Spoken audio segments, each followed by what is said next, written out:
to see you. I'm Oliver Bullough. I basically come all the way to Ireland so I can talk to Patrick. And that means you guys have to listen in. It's nice to have the chance to sit on stage and talk to one's journalistic heroes. So today we're talking about his book about the Sackler dynasty, Empire of Pain, which if you haven't read, you should. It's amazing and rightly won all the prizes. It's a book about the opioid crisis, which is a particularly American phenomenon, I suppose. Unfortunately, it hasn't been such an issue on this side of the Atlantic. So perhaps we could start just if anyone isn't aware of the dimensions of the problem, just to talk a little bit about the nature and dimensions of the crisis, because it's a continuing disaster. Sure, absolutely. I should say, first of all, it's wonderful to be here. Thank you all for coming, and thank you for coming, Oliver. I just by total happenstance, I wrote a review essay in the New Yorker about Oliver's new book just a few months ago, a positive review essay. Otherwise, this conversation might take a turn for the worst. So it's a great pleasure to get to meet you in person and talk with you here. When we talk about the opioid crisis, it's a kind of a complicated, ongoing public health crisis in the States that's been really unfolding over the last 25 years. And it's had three different phases. The most recent one, which you've probably been reading about occasionally in the news, is really a fentanyl crisis. And so it's synthetic opioids, often coming from China or Mexico. Very, very addictive, very, very deadly, and killing a lot of people. I mean, more than 100,000 people died of overdoses in the States last year, which was a record.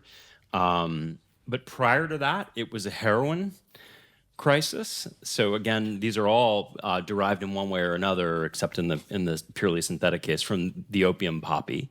And prior to that, where it started was actually as a pharmaceutical crisis that had to do with illicit, FDA-approved, government-regulated painkillers, which, again, derived from the opium poppy and were actually really miraculous at treating pain, but could also be very, very addictive. And so it's had these different phases and has become more and more deadly. Nobody knows exactly how many people have died, but most of the estimates you see now would be at a minimum 500,000 or 600,000 people since the mid-1990s, which is just an enormous number.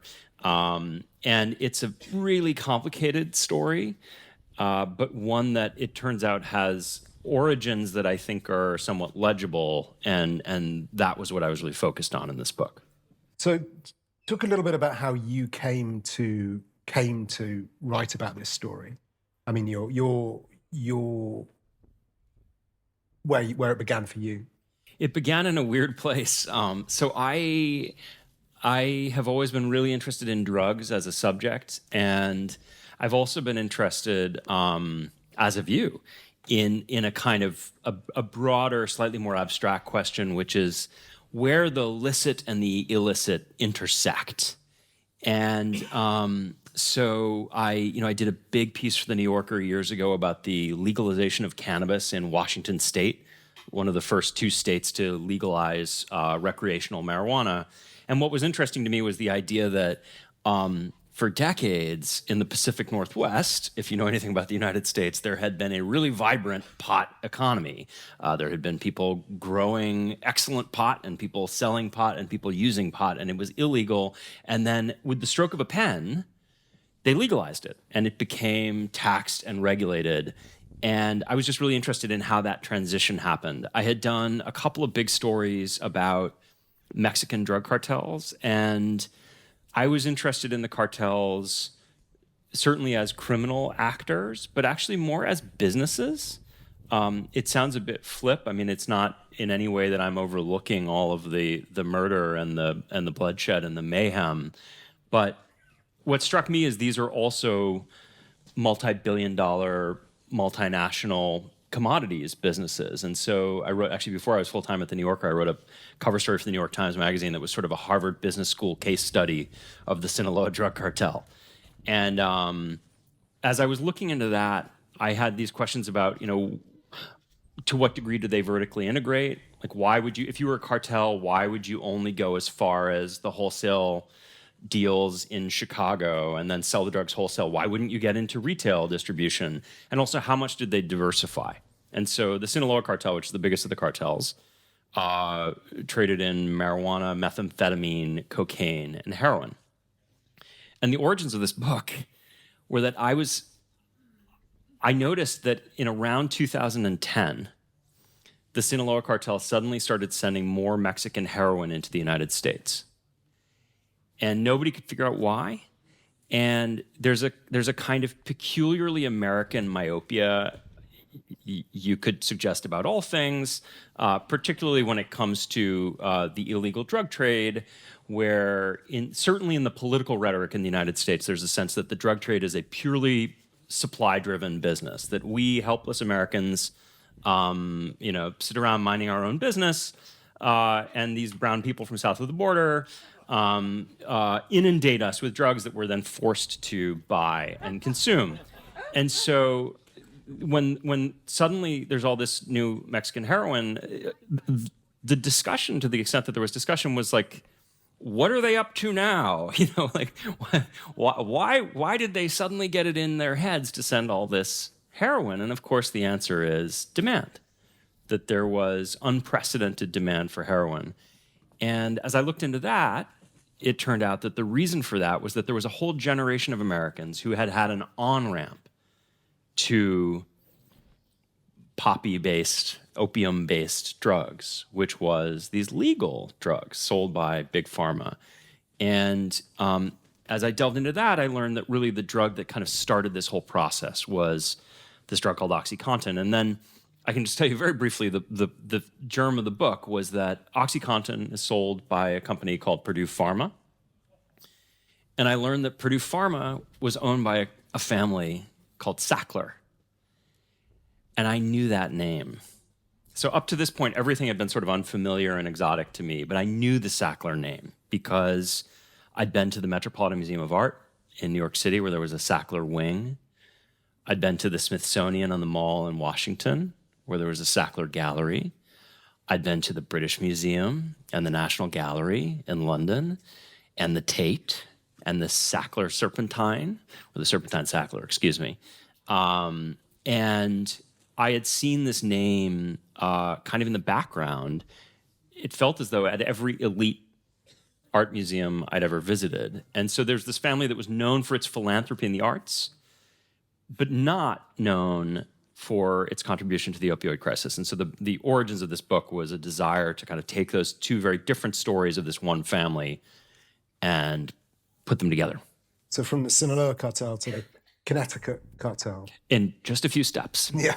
You have this great line about the Sacklers, which I think is just about one of them, Raymond. But Raymond managed to convey, the impression Raymond managed to convey was of a man who was as self-effacing as it was possible to be, while simultaneously contributing large sums of money to build a school with his name on it. Is this bonkers combination of people who would put their name on anything going up and drive an incredibly hard bargain to get their name as prominently as possible with a middle initial and everything, while simultaneously revealing nothing about themselves at all.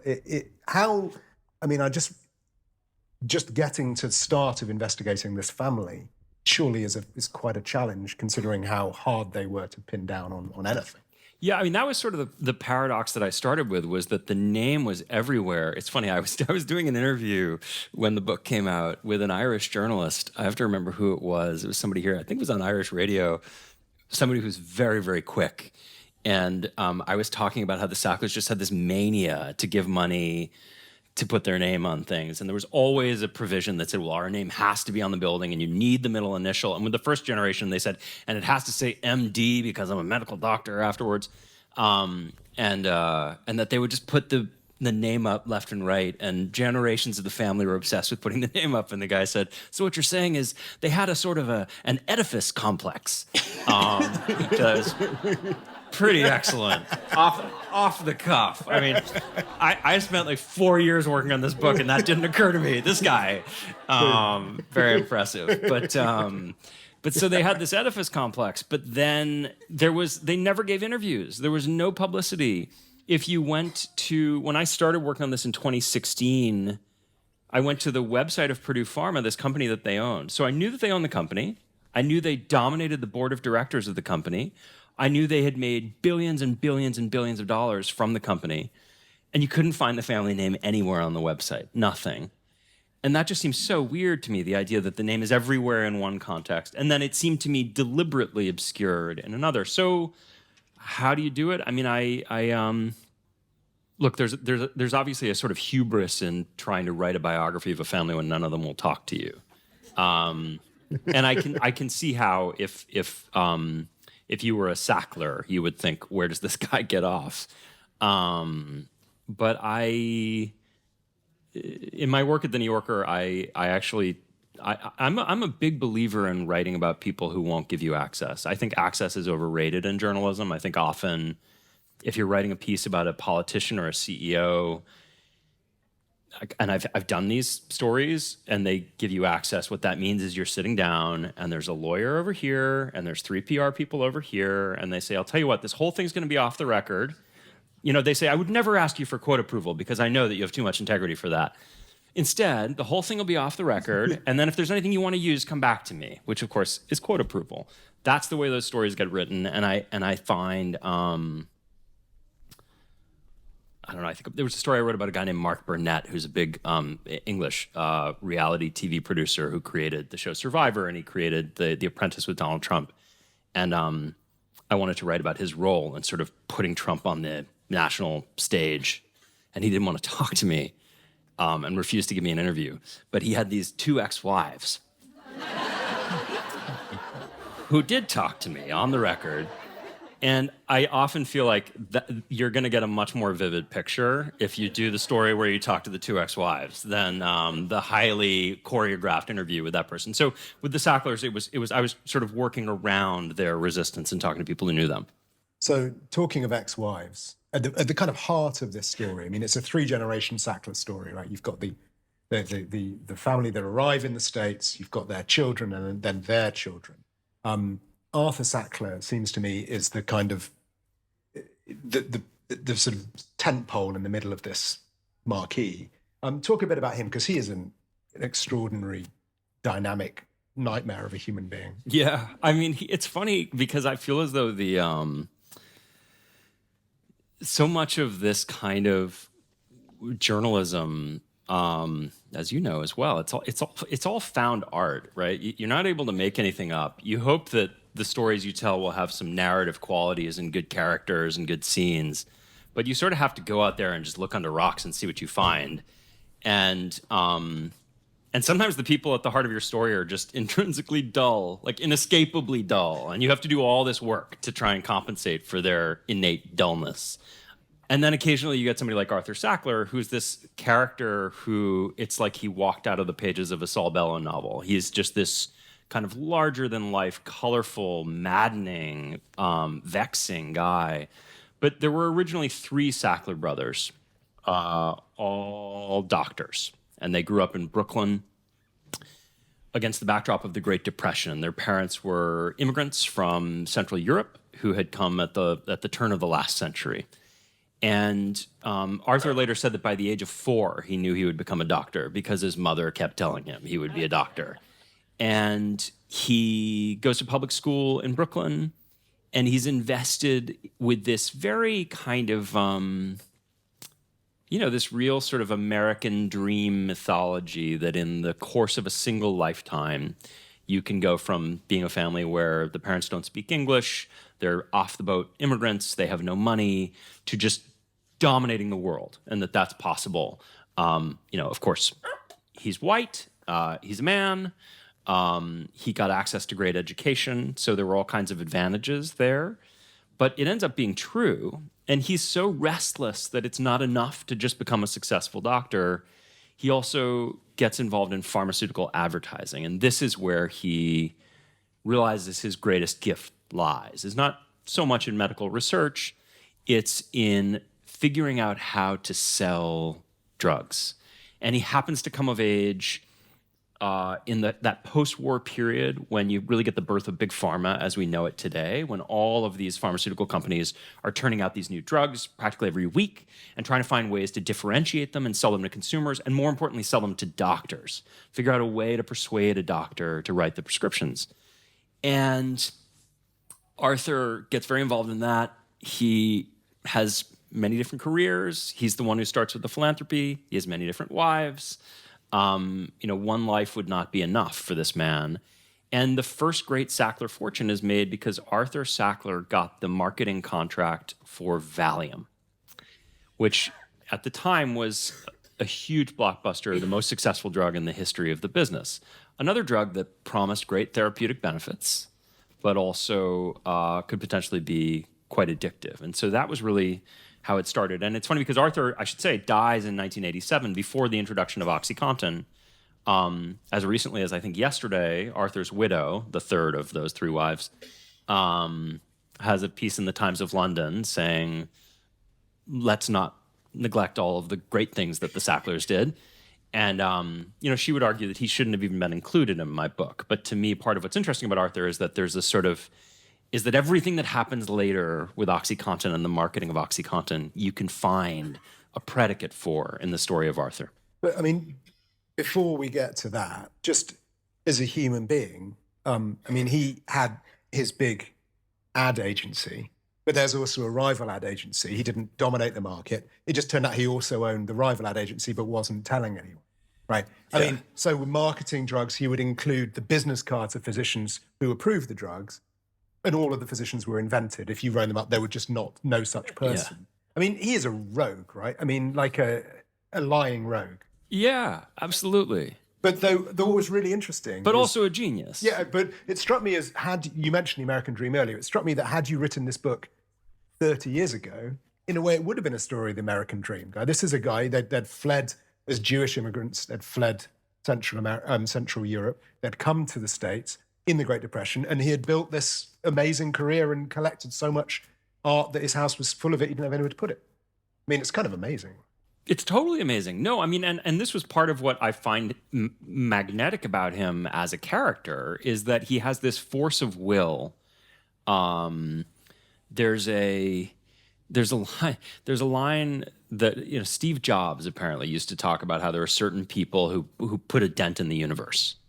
And I think Arthur is somebody who set out to put a dent in the universe, and he put a big dent in the universe. It just wasn't the dent that he thought it was. So the dent, for our purposes, our dent, begins with MS-Contin. Now, MS-Contin is an important drug in its own terms, but also has important knock-on effects for what we're talking about. So it's kind of forgotten now, but has important.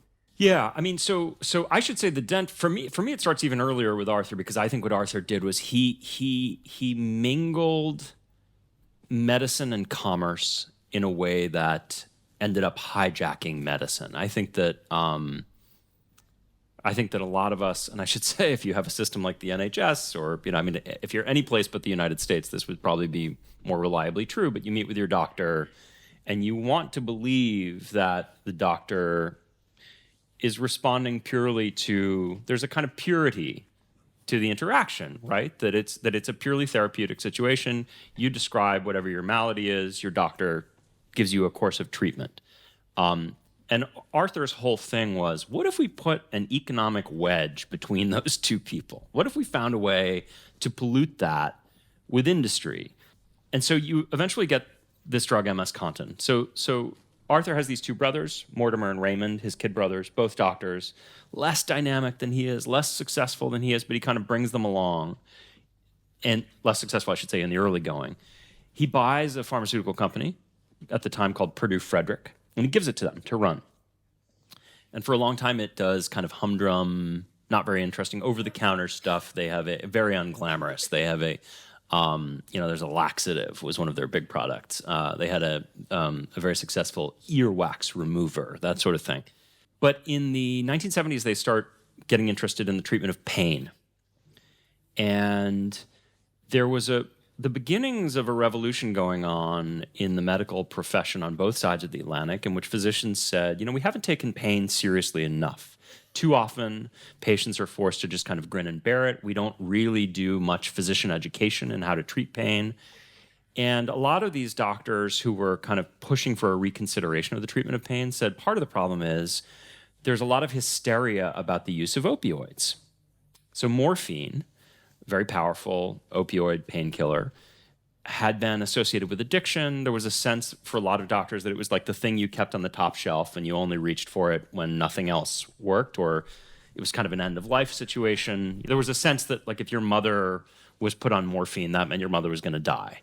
And so there were these doctors who said, listen, we should be using these drugs much more often and earlier in treatment, in pain situations. And so Perdue Frederick had this drug called OxyContin, which was a morphine pill. And the contin part just means continuous. So it was a pill with a slow release. So you take the pill and then it slowly filters the drug into your bloodstream over hours. And what that meant was that if you were suffering from cancer pain, which is what most of their patients were, or their customers rather, that you didn't have to be treated in the hospital. You could stay home and treat the pain with a pill at home. And it was a tremendously successful drug.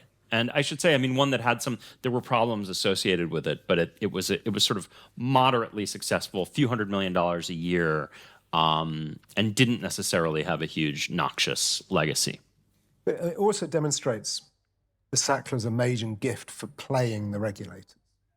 They all the way through, going from Valium up to OxyContin and then on with OxyContin, they had this amazing ability to somehow pollute the regulators as much as they polluted everything else.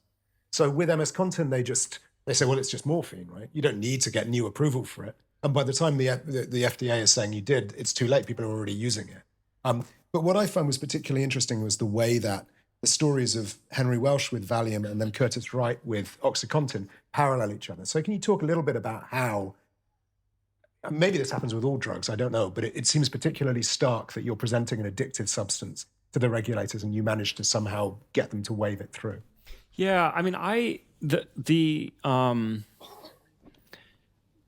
you can point a lot of fingers in this story. The Sacklers are a particularly interesting family that behaved very badly, but a lot of institutions failed. And one thing that I came away with was an appreciation of what I have come to think of as sort of a soft corruption, a corruption that's not illegal. So in the case of Henry Welch, that earlier guy, that was an FDA official who was bribed basically by Pfizer. He took bribes from Pfizer. They laundered the bribes a little bit, but he was paid hundreds of thousands of dollars. They printed insane copies of a speech he did, and he got a cut every time. Yeah, it was hilarious. But he had like a publishing gig, and if they sold copies of the little journals that they would do, he would get some of the proceeds. And so what happened in that instance was he gave a speech and then would sell copies of the speech, and Pfizer bought 250,000 copies of the speech. Interestingly, the oligarchs used to do the same thing with President Yeltsin. Here are the Finnish translation rights to your memoirs. Is that? See, there you go. It's just. The crazy thing is, it's such a fig leaf. Like, it's not even really all that compelling as a way to paper it over. In the case of OxyContin, what happened was that there was a guy named Curtis Wright, who was the main official at the FDA, whose job it was to sign off on the drug and say this is safe and it works, and also sign off on the marketing claims. And that was really important because one of the big marketing claims with OxyContin was basically that it wasn't addictive. And the other big distinction with the introduction of OxyContin is essentially when OxyContin, the patent's running out. So they're not going to have the right to exclusively sell the drug. And so they decide, well, what else can we do with this content thing? They come up with another opioid, a stronger one. Contin is the coating. The coating, yeah. Which is the sort of slow-release coating. And they say, well, what about oxycodone, which is another opioid that's out there? What if we did that? And we do it in these huge jumbo doses. And there are these amazing conversations. A lot of how I built this book was through internal emails that I got a hold of. And you can see these conversations where they say, so OxyContin was great, but the problem is there's only so many people who have cancer. Really successful cancer drug, but, there's kind of a ceiling on that. And so they say, what if we figured out a way to pitch this even for moderate pain? Like not just for cancer pain or severe pain, but just for moderate pain. That's tens of millions of people right there. And the challenge for them would be that a lot of doctors said, well, these drugs are addictive. And they said, but what if we told them it's not addictive? And so they make these marketing claims. And this guy, Curtis Wright, signs off initially on these claims. And OxyContin comes out. It becomes pretty quickly the most successful drug of its day. It was a big moment in the company when it edged out Viagra. It's making billions of dollars a year. And Curtis Wright decides that he's ready to leave government. He might want to find a job in the private sector. So he leaves, and within a year, he ends up at Perdue Pharma. And some of the marketing is hilariously sinister in a kind of black, hilariously way.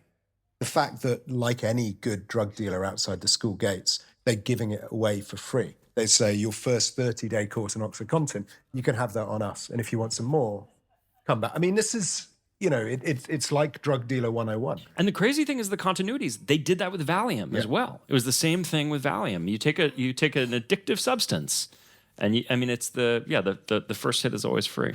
And you said earlier, really interesting, about the import of Mexican heroin, that you blame, how dare these Mexicans send us their heroin, and it's always the supplier's fault. What's so interesting with OxyContin is that when people start abusing it, as they do very quickly, and sort of the company kind of ignores it for a while, but then has to admit that this is happening, it's the user's fault. It's never the supplier's fault. There's a line you have here, if I can see if I can track it down. Some ways Richard argument of OxyContin mirrored the libertarian position of a firearms manufacturer who insists he bears no responsibility for gun deaths. Guns don't kill people. People kill people. Abusers aren't victims, Richard said. They are the victimizers. And it's extraordinary sort of flip that they managed to maintain this position, that they were the victims, that it was the addicts using their drug who were making them look bad. Yeah, I mean, it's this amazing pivot where for a time, they're trying to kind of stick their heads in the sand and not acknowledge the fact that it turns out all that stuff about it not being addictive isn't true, and that people are abusing the drug and becoming hooked and dying. And kids are dying. I mean, it's really, the stories within a few years of the introduction of OxyContin are pretty awful. And they ignore it for as long as they can ignore it, and then at a certain point it reaches a magnitude where it's no longer possible to ignore, so you need to have a position, and their position is, the problem isn't the drug, the problem is the abusers. It is the weak moral character of these pill-popping libertines who are, out here trying to ruin our beautiful painkiller. And it's interesting, I think, to wonder how that kind of line might go over in another country. But in the United States, I think there are aspects of our culture and our economy and our body of laws that made that a really potent argument to make. I mean, I think probably if I were giving this talk in a room that was a cross-section of Americans, there would be people who would say, absolutely, they're right. Individual responsibility beyond anything else. You can, in the U.S. economy, you can sell a product which has a very high likelihood of hurting people and put it out into the stream of commerce and make billions of dollars on it. But as long as somebody makes some decision between you putting it out there and the bad thing that happens, then you're absolved of any legal or moral responsibility. One of the things I thought was really extraordinary was, among the Sacklers' many shell games that they had, is not only did they have medical publishing and medical advertising and a medical company, they also had a medical data company. So they knew exactly who was prescribing what, where. I mean, incredibly valuable resource. So they knew very well that there were some physicians in some counties, particularly counties which were particularly deprived in West Virginia and so on, who were prescribing incredible quantities of OxyContin. So they knew. Yeah, I'm so glad that you raised this, because to me, this is one of the most staggering aspects of this story. So on the one hand, they're making this argument, which is, pity us, the virtuous Sacklers who came up with this groundbreaking painkiller and are just trying to help people with terrible pain. Look at these awful cretins who are ruining it because they want to get high. On the other hand, they knew, because they have this incredibly fine-grained marketing data, down to the pill, where these pills were getting sold and how much which doctors were prescribing. And you could look, and it's amazing to look in retrospect, because it's just clear as day that you have an osteopath in a tiny community in rural Pennsylvania who's just fire hosing OxyContin in every direction. And like, this is the reason the drug was so successful. So that, I mean, the thing that's so amazing, right, is to be able to kind of sustain the detachment in which, on the one hand, you condemn the black market, and on the other hand, you look at spreadsheets that are only explicable if a lot of your profit is driven by the black market. You mentioned earlier this kind of soft corruption. It's a concept I'm particularly interested in. This sort of where something isn't illegal or is made somehow unillegal by the fact that the people engaged in it are sufficiently powerful. And there are, throughout your book, to be honest, I mean, there is so much about this book which is disturbing and appalling. But in a way, one of the things I found most disturbing is the succession of institutions that fail. So obviously the regulators fail. They was this weasel line. It is believed that and they managed to get in. It is believed into the actual, document that comes with the drug, without saying who actually believes something. It is believed it's not addictive. But then, to be honest, I was almost as appalled by the response of the New York Times to Barry Mayer, who's a great journalist, who'd been banging on this story really early. He wrote a book about it. Talk about that, because I think that again is this sign of the influence of power and wealth over institutions that you rely on. Yeah, I mean, I'm glad you picked up on that, because to me, that's the you could almost lose because the focus is so tightly on the family, which I did by design in the book. I wouldn't want you to lose focus of the fact that lose sight of the fact that that part of what the family's doing is kind of systematically softening all the different institutional safeguards and doing it with money and influence. And in the case of the New York Times, what happened was there was this guy, Barry Meyer, who was a New York Times reporter. He was the first national reporter to really pick up on the idea that, this wonder drug OxyContin is killing people. And he started delving into it. He wrote big stories in the Times. He was kind of a thorn in the side of Perdue and the Sacklers. And he published a book, Painkiller, that came out very, very, very early. It came out in 2003. And after the book came out, Perdue, he went back to writing about the opioid business. And Perdue sent this squadron of attorneys in to the New York Times to make this argument, which was, Barry Meyer now has a conflict of interest because he has a book to sell. So you need to take him off the story, because if he's writing any stories, presumably he's doing it just to sell books, which is a crazy argument and not an argument that anybody who's looking at journalistic ethics would really buy. And but they chose their moment well, because it was the Times had just had a big scandal, the Jason Blair scandal. There had been one Times reporter who had been making things up. And it's quite quaint in retrospect. In retrospect, yeah, my God. Yeah. But it's interesting. I mean, to me, what's so fascinating is a study of two different institutional cultures. So you have Perdue Pharma that knows that there's a robust black market that is bringing in all this money and that kids are dying.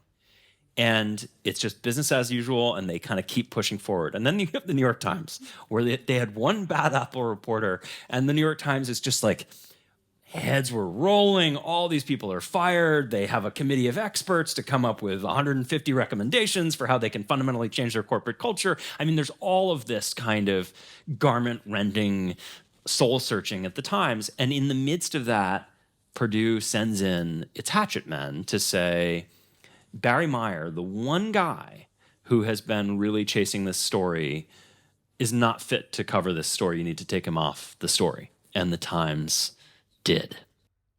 Which is shocking.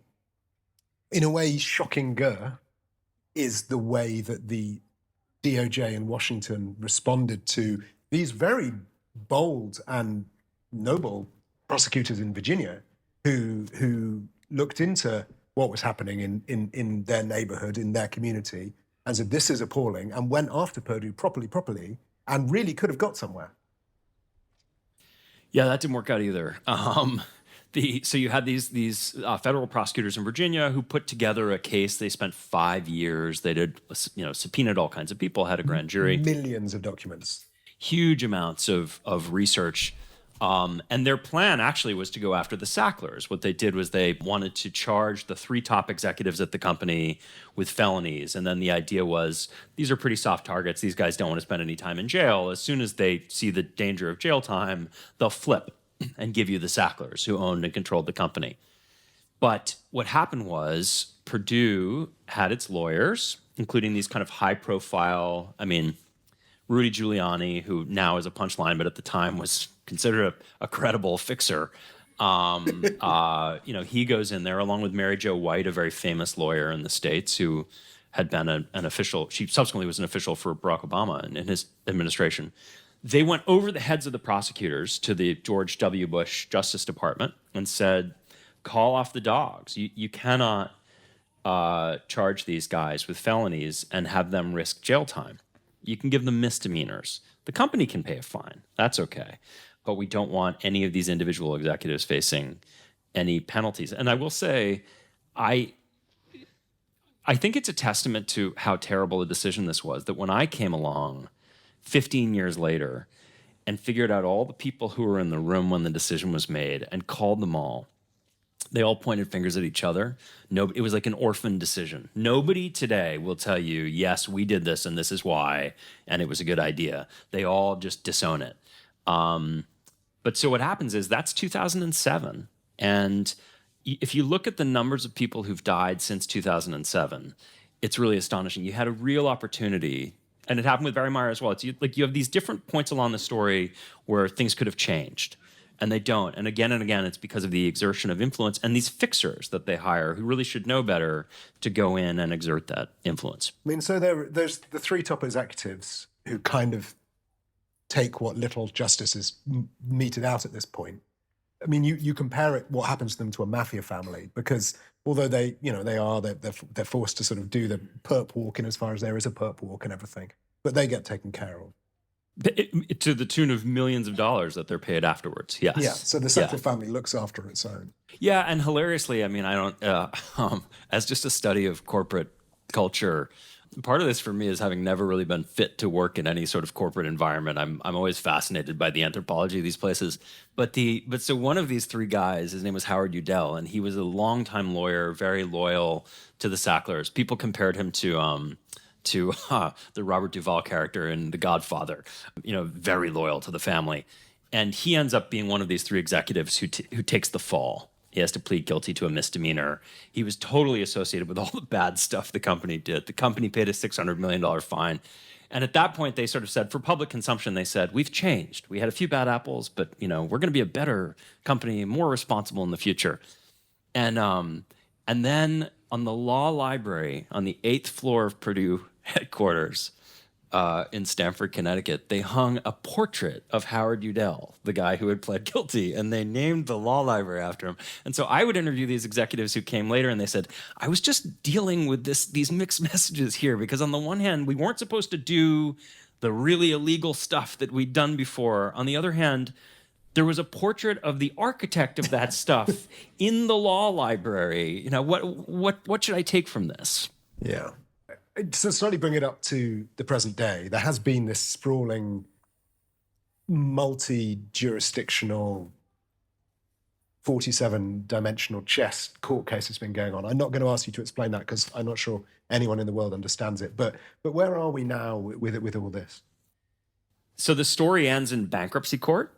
And not to give it spoiler alert, I hope you'll still read the book. It's bankruptcy court for Perdue Pharma. For Perdue Pharma, yeah. It's 150 pages of multidimensional chess to get us there, and fascinating. You may be wondering, if this drug has generated so much money, how could the company end up in bankruptcy? And there's 2 answers. One is that it was being sued every which way, thousands of lawsuits.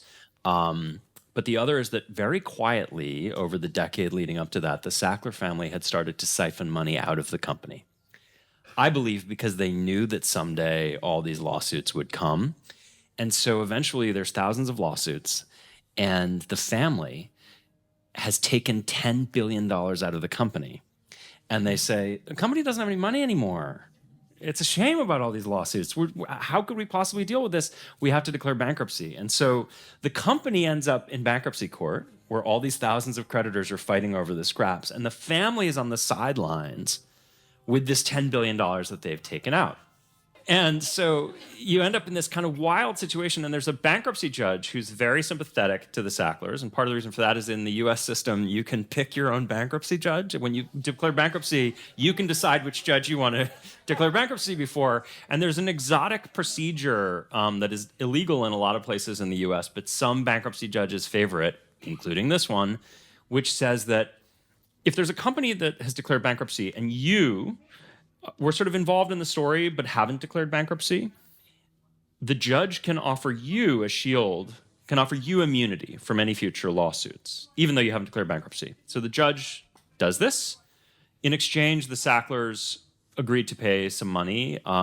Initially, it was $3 billion. It has gone up to $6 billion, which we could argue about whether that's a big number or a small number. It will leave them with many, many, many billions of dollars, and it's a fraction of, it's the cost of the opioid crisis are in the trillions of dollars. So it's not enough. And the family has now essentially been granted immunity from any future civil litigation about this. They can put it in their rearview mirror. The bankruptcy judge said he wanted a situation in which they would achieve, his words, true peace. So the Sacklers have achieved true peace. They will pay this money, and Perdue Pharma has been it's ceased to exist. OxyContin will still be sold, but through a new company. And get this, all the profits from the sale of OxyContin will go to remediating the opioid crisis. So if you can fit this in your head, they will continue to sell the drug that helped start the opioid crisis and then take the profits to help remediate the opioid crisis. Just to put that $6 billion into perspective, 600,000 victims, that's $1,000 per victim. Yeah, I mean, it's listen, I haven't run the numbers for $6 billion, but I will tell you this. At one point, it was going to be $4.5 billion. But they had a stipulation, which is they wanted to pay it out over 9 years. That subsequently actually changed to 19 years.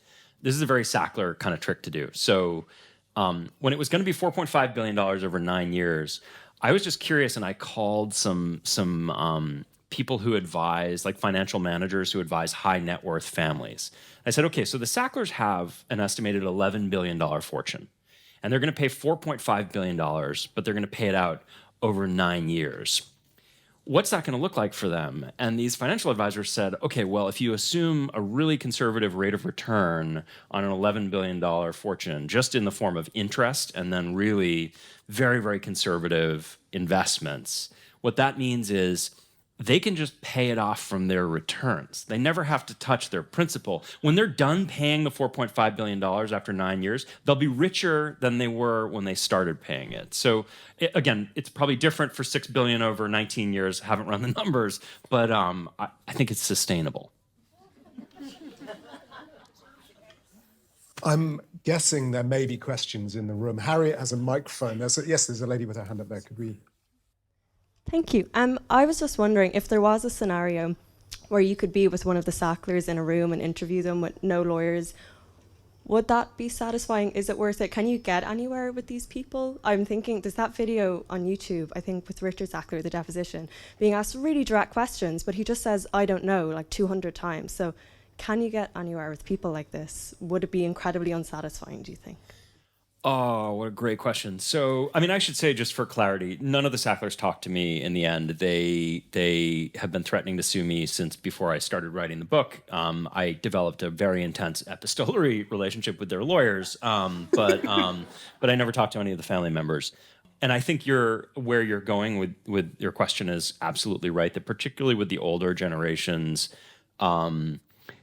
the amazing thing is they still have not acknowledged any wrongdoing. When they made that deal to get the immunity, it was very important to them that they acknowledge no wrongdoing. They say they've done nothing wrong. When you hear them talk or when you look at their private emails, which I have, they still construe this as a situation in which the real victims here are the Sackler family. I had hope for the younger generation. And this was an area in which I was pretty quickly disabused. I had thought, there are all these like millennial Sacklers who are like indie musicians and like filmmakers. And I thought, surely there will be one apostate, one person who's like 32 years old and a little uncomfortable with the $200 million sitting in the trust, with their name on it. And I searched and searched and didn't find that person. And in fact, in the UK, the big wing of the Sackler family that is still in London is the Mortimer Sackler wing. And I got a hold of a private family WhatsApp log of a sort that some of you may have with your own families, where they talked about all these issues. And this is just within the privacy of, they thought it was so private that at one point, Mortimer Sackler Jr. says, we should really not be having these conversations on email. Let's keep it safe here on WhatsApp. It's so great as a journalist to read that kind of thing. But in the context of that, they talk about all this stuff, and they talk about it as a PR problem. Like, there was never a moment, even in private, when any of them said, do you think maybe maybe some of these people are right? Maybe we did something wrong. If I could sit with any of them, I think it's the younger ones, because I think they might be more susceptible to reason. But even they, I think, are pretty firmly convinced that they've got nothing to answer for. How did we dodge the bullet in Europe? I think listen, I don't pretend to really know the answer. I think there are a couple of different explanations. I will say that, as with capitalism and guns and mass shooting, like we Americans do everything. We dial it up to 11. Pick your social ill. If other people do it, we will find a way to overdo it. So there may be something in the national character. When I mentioned earlier that Arthur pioneered that hijacking of medicine by commerce, I think that in places like Ireland, in places like the UK, the regulatory environment in which medicine is practiced is just much more controlled. Whereas for us, the hijacking is complete. Like, it's when you go to a hospital in the United States, as I did, 6 months ago with a dislocated shoulder, you're very, very conscious of the fact that this is a business that you're moving through, and everything, how long they keep you in one place, what they suggest as a course of treatment, all of it is clearly sort of filtered through the profit motive. So I think that's a big part of it. I will say it's just very different. The story that I love to tell is when Oprah Winfrey interviewed Meghan and Harry. It was on American TV, and there were a lot of people in the UK who stayed up to watch it live.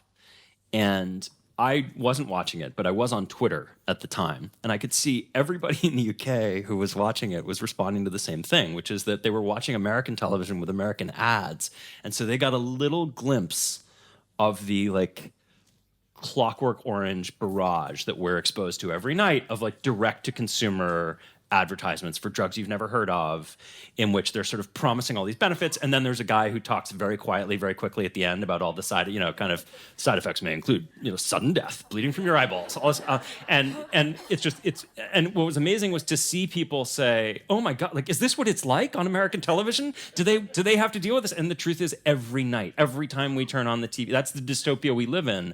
So I think on some level our system is so broken that it was primed for what happened with OxyContin. And I have not made a deep study of this, but obviously since my book has come out, people come to me and say it's the same thing with ADHD drugs or various other more recent offerings. It should be said, I think fentanyl is a problem everywhere, isn't it? Because that's just available online and, It is, though again, not to the same extent. There are many reasons for this, I think, but not to the degree that it is for us. Yeah. A comment. One of the reasons about that it didn't happen here, actually a doctor, was that OxyContin, you have to write prescription. You have to write it 3 times before you... So it actually is very hard to write. But I think we've been brought up in this side of the world knowing that morphine is not something you prescribe willy-nilly. So that's just a comment about that. But the other question I ask is, where were all the doctors in this? Like, this is, like, was nobody of the doctors sort of shouting out about this? Obviously, the drug companies were doing their bit, but where was the American Association of Medicine? Where were they in this situation? Well, the associations were often bought off as well in this soft way. There were studies that were financed by the drug companies. There were committees that were financed by the drug companies. With the doctors, I think it's complicated. I mean, there's really, we were talking about this briefly earlier, there's really a continuum of culpability, and I think this was a huge failing on the part of the medical profession. I interviewed David Kessler, who was actually the head of the FDA at the time that OxyContin was approved, and he said he thinks that the introduction and approval of OxyContin, the way it was rolled out, and the destigmatization of opioids that came with it, he said he thinks is one of the great mistakes of modern medicine. In some instances, you had doctors who were criminals, who opened up pill mills. They realized they could essentially sell prescriptions for cash. A lot of them ended up going to jail. On the other end of the spectrum, you had a lot of doctors, and I've interviewed many of them, who I think were just naive, who said, listen, you get into this line of work because you want to help patients. You want to relieve pain. And a pharmaceutical rep comes to you and says, I have a silver bullet. I have an amazing painkiller that can deliver your patient from pain. It lasts for 12 hours. It has virtually no side effects, and it's not addictive. And I should say, OxyContin does work wonders for some patients, right? There are some people for whom it's not a problem, and it actually really helps. And so there'd be that kind of positive affirmation that physicians would get. Hey, doc, it's working. This is working in a way that other things didn't. In between, there's an area, I wouldn't even call it a gray area, but there's a degree of moral culpability where, and this all goes back to Arthur Sackler. So Arthur Sackler realized more important than selling to the consumer is sell to a physician. You want the person who's writing the prescriptions. That's how you make a blockbuster drug. So how do you sell to a physician? You get other physicians to sell to the physician. So Perdue set up a speakers bureau in which they paid doctors to give speeches to other doctors at all expenses paid junkets in places like Florida. And so they would say, we're doing a pain management seminar. It's a long weekend. There's going to be some golfing. We're going to have some talks by this esteemed physician that you've maybe heard of or maybe know. Come on down. And they did this sort of thing thousands of times. And they paid many of these doctors huge amounts of money to give these speeches. And I don't, I'm sure I would occasionally get this pushback, I still do today, where doctors will say to me, oh, well, I understand that the pharmaceutical companies do that, but of course I would never personally be influenced by such blandishments. I'm incorruptible. I mean, I'll put it to you this way. During the peak years of OxyContin, Perdue Pharma was spending $9 million a year just to buy food for doctors. And they would look at the rate of return on every dollar spent. They knew that was money well spent. Just a quick one. Do you think the American and US government has any complicity in this whole thing with the use of the OxyContin for armed veterans from the armed forces over the years? Do you think the US government should be in some ways brought to bear? Yeah, I mean, I think multiple different parts of the U.S. government bear a huge amount of complicity. On the specific issue of OxyContin for veterans, it would be harder for me to parse that out, but it wouldn't surprise me. I will tell you that you're absolutely onto something in the sense that veterans were a big target area for Perdue. After that 2007 guilty plea I told you about, they underwrote a book. They got a guy who was a wounded veteran to write a book called Exit Wounds about how the opioids were the best possible way to treat pain that you might have sustained in combat. And this was distributed free. And it's only if you look at the fine print do you see that the whole thing was underwritten by Perdue Pharma. I interviewed multiple sales representatives, these people who would go out and push the drug. And there was a guy who told me very blithely, he said, oh yeah, I had this, he said, my biggest customer, they would call them, they had an interesting word for it, that when they talked about the doctors who wrote prescriptions, they called them whales, the way that the people in Vegas talk about the big gamblers. So you always want a whale because they write a lot of prescriptions. And his biggest whales, he said, there's a VA hospital. And that's where I really made a killing. Sorry, I wonder, you mentioned in the book about the car near your house, and you mentioned also about having a young family. Was there a point there where you wondered whether there might be more surveillance to the point of you figuring, I should step back from this? Yeah, so the incident that he's referring to is when I was working on this book in the height of the pandemic. I was leaving the house one day, and a neighbor came over and said, "Hey, I don't want to freak you out, but there's a guy in an SUV just outside my house, and he's been parked outside watching your house all day." And the same guy came back. Subsequently, I asked the Sacklers about this when I was in the phase of checking the book, and they didn't respond. It's funny because I asked Perdue Pharma, the company, and they said, "Of course not. We would never do such a thing." I asked the Sacklers, no comment. Yeah, it got under my skin. To be honest with you, I bought a CCTV camera for my house, which is not something I ever would have thought I would do. But it never made me think I should stop. In part because I think when people look at this story, frankly, much as they do Harvey Weinstein, Jeffrey Epstein, these stories blow open and then everybody says, how could they get away with it for so long? And the answer is usually two things. It's that they are surrounded by these facilitators who protect them, the lawyers and the spin doctors and so forth. And then it's that they really attack the messenger. It's like the Barry Myers story, that they go after people who... And so because that was part of the story I was telling, was 20 years of accountability not arriving because when other people came after them, they would just hit back hard. It only, I don't mean to sound cavalier at all, and I'm not, but it only intensified my feeling that somebody's got to tell this story. It made me mad, honestly. And when I would get these letters from the lawyers, and often the letters would have lies in them that I could prove were lies, it only made me more determined to finish the thing and get it out there. I'm just wondering when you said about get the emails, the access to the emails in the family WhatsApp group, and people like that, I presume one of the things they would do would be talk about sources and where you got your information from.